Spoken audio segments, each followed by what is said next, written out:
Have you ever had a feeling that something is wrong with the world? You don't know what it is, but it's there, like a splinter in your mind, driving you mad. You think you are free. You think you are seeing reality.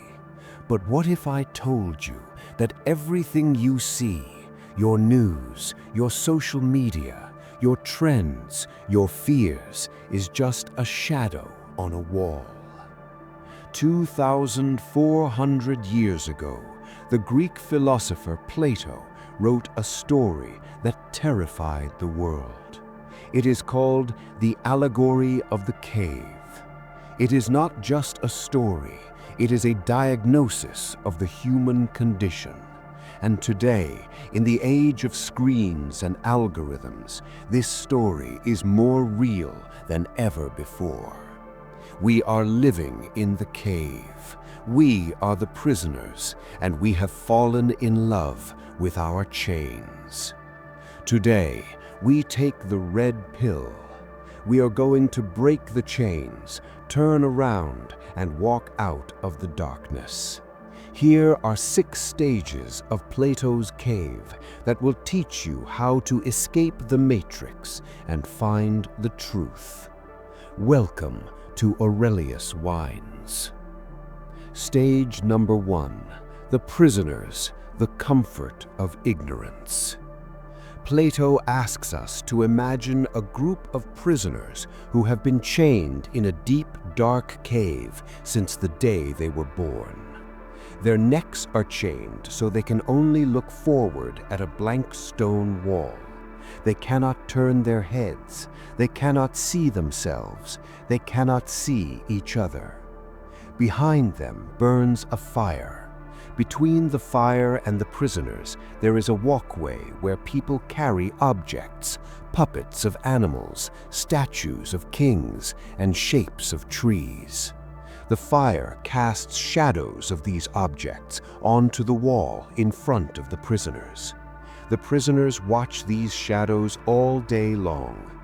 They name them, they study them, they give awards to the man who can predict which shadow will come next.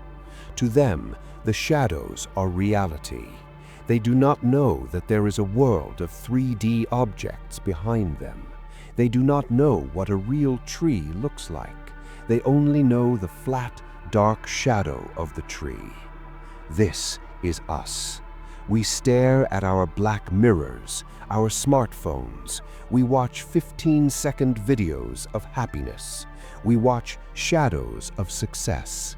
We argue about political puppets cast on the wall by the media. We think this is life, but it is just a projection. Stage number 2. The turn, the pain of confusion. Now, imagine one prisoner is set free. His chains are broken. He is told to stand up and turn around. This is not a happy moment. This is a painful moment. His limbs are stiff from years of sitting. His muscles ache, and when he turns around, the light of the fire burns his eyes. He is blinded.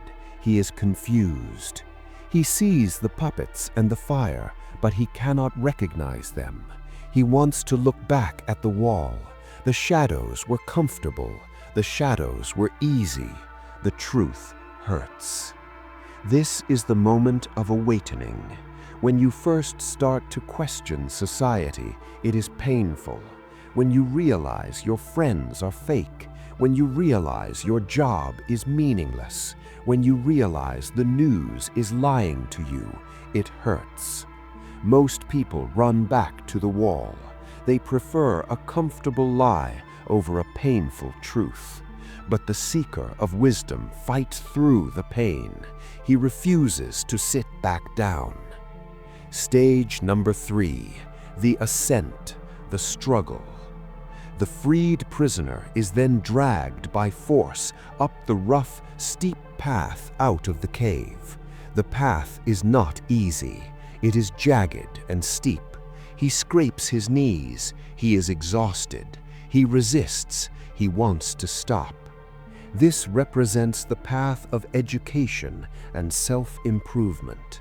Leaving the cave of ignorance is the hardest thing a human can do. It requires discipline. It requires reading deep books when you want to watch TV. It requires waking up early when you want to sleep. It requires being alone when you want to fit in. The crowd stays in the cave because the ascent is too hard. They call the climber crazy. "Why are you working so hard?" they ask. "Come back and watch the shadows with us." But the prisoner keeps climbing. He knows there is something more. He climbs until he sees a glimmer of pure white light at the mouth of the cave. Stage number 4, the sun, the real world. Finally, the prisoner steps out of the cave and into the daylight. At first, he is completely blinded. The sun is millions of times brighter than the small fire in the cave. He has to look at the ground. He sees the reflections of trees in the water. Then he looks at the trees themselves, then the mountains, and finally he looks at the sun. He realizes that the sun is the source of all life. He realizes that the tree shadow in the cave was just a poor copy of this magnificent, green, living tree. He pities the prisoners below. He realizes their awards and games are meaningless. He is free. This is the state of enlightenment. When you see the world as it truly is, nature, logic, virtue, and God, you realize that money, fame, and likes are just shadows. The real wealth is the truth. Stage number 5, the return, the duty. You might think the story ends here. The man lives happily in the sun, but Plato says no. The enlightened man has a duty. He cannot just enjoy the light while his brothers are enslaved in the dark. He must go back down. He leaves the warmth of the sun and descends back into the cold, damp cave. His eyes, now used to the sunlight, struggle to see in the dark. He stumbles. He looks awkward. The prisoners laugh at him. They say, "Look at him. He went up and he lost his eyes. The journey ruined him." This is why wise men often look foolish to the mob. The mob values money. The wise man values virtue. The mob values popularity. The wise man values truth. To the blind, the man with vision seems crazy. Stage number 6, the rejection, the danger of truth. The returned prisoner tries to free the others. He tells them, "What you are looking at is not real. It is just a shadow. Turn around." Do they thank him? Do they hail him as a hero? No, they get angry. They feel insulted. They say he is trying to destroy their reality. Plato writes that if they could reach him, they would kill him. This happened to Socrates. He tried to wake up the people of Athens, and they executed him. This happens to every truth-teller in history. The matrix protects itself. The prisoners will fight to protect their chains. This teaches us a crucial lesson. You cannot wake up a person who is pretending to be asleep. You can only show them the light. You cannot force them to see.